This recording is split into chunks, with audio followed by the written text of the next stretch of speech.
Baka may issues na ganito yung mga Nissan Sentras nyo mga bossing. Ang sintomas niya ay ngayon nagagamit nyo ng maayos, kinabukasan or sa makalawa hindi na naman. Tapos para siyang namamalya.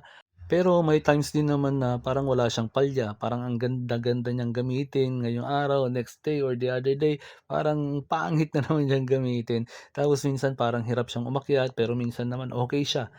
Pagka gano'n mga bossing, i-check niyo po yung timing niya, yung sa engine mismo. Tulad nitong ginagawa kong Nissan Sentra Exalta body ngayon mga bossing, B14 GA13 engine, 1.3 yung kanyang engine displacement. May talon ng isang roller ang kanyang timing chain dito sa upper mga boss, at imbes na 16, 16, 22 yung count niya, naging 15, 16, 23 clockwise direction po. Ginagawa ng iba yan para daw mas malakas yung performance ng engine. Parang nag-a-advance sila ng engine.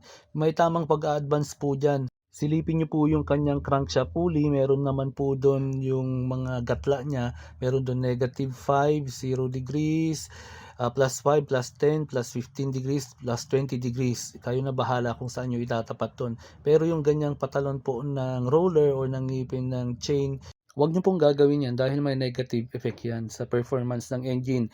Tulad nga po nitong Nissan Sentra ni Bossing, muntikan niya ng sukuan at ibenta ito. Buti na lang na-check natin. Sana makatulong po ito.